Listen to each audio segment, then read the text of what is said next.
స్వాగతం. వార్తల్లోని వివరాలకు వెళ్తే కర్నూలు 4th క్లాస్ ఎంప్లాయీస్ కాలనీలో అవినీతికి పాల్పడిన వారిపై చర్యలు తీసుకోవాలని ఉన్నతాధికారులు ఆదేశించిన సహకార సంఘాల డిప్యూటీ రిజిస్టర్ ఎందుకు చర్యలు తీసుకోవడం లేదని బాధితులు ప్రశ్నించారు.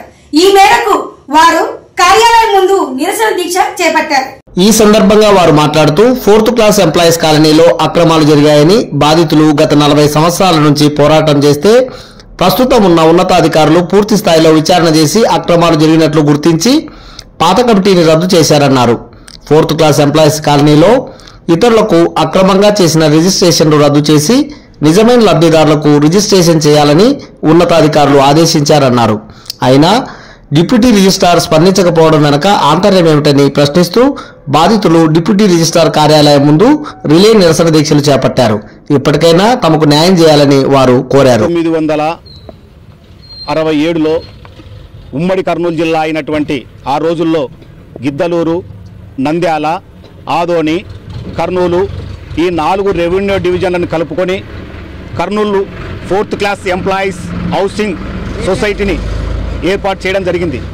కేవలం 4వ తరగతి ఉద్యోగులు ఇక గృహ నిర్మాణం కోసం ఉన్నడిక ఏర్పాటు చేసినటువంటి ఈ సొసైటీ కల్లూరు రెవెన్యూ పరిధిలోని 80 ఎకరాల 21 సెంటు భూమిలో 731 ప్లాట్లను రిజిస్ట్రేషన్ చేసి ఏపీ గజెట్ నోటిఫికేషన్ ద్వారా ఇచ్చినటువంటి ఈ ప్లాట్లను 1991లో సొసైటీకి అప్పచెప్పడం జరిగింది.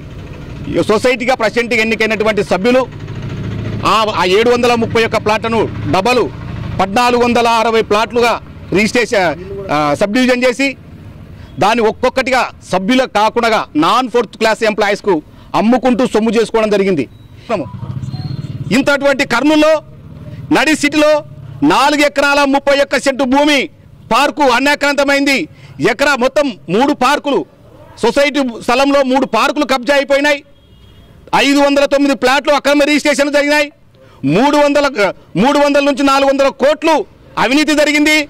ఇప్పటికీ 40 సంవత్సరాల నుంచి 80 సంవత్సరాలు పైబడినటువంటి 4th క్లాస్ ఉద్యోగులు ఇప్పటికీ ఆఫీసుల చుట్టూ మీ చుట్టూ తిరుగుతుంటే కనకరించకుండా వాళ్ళ ప్లాట్లు కేటాయించకుండా ఇప్పుడే కాలయాపన చేస్తూ అధికారులు మారుతూ వాళ్ళు మాత్రం ఒక్క ప్లాటు ఒక సొసైటీ సభ్యుడు రిజిస్ట్రేషన్ చేసుకోవాలంటే 7 లక్షల రూపాయలు అలా యవనబ్బ సొమ్ము వానికి కేటాయించిన ప్లాట్ని వానికి రిజిస్ట్రేషన్ చేయడానికి 7 లక్షల రూపాయలు ఎందుకు ఇవ్వాలా?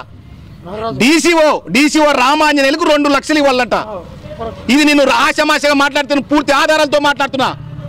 ఈరోజు ఆ కమిటీని రద్దు చేసి జాయింట్ కలెక్టర్ గారు 35 రోజులు గడుస్తుంది, రికార్డు మాత్రం హ్యాండ్ ఓవర్ చేయలేదు. ఏమి అంటే వాళ్ళ మీద యాక్షన్ లేదు.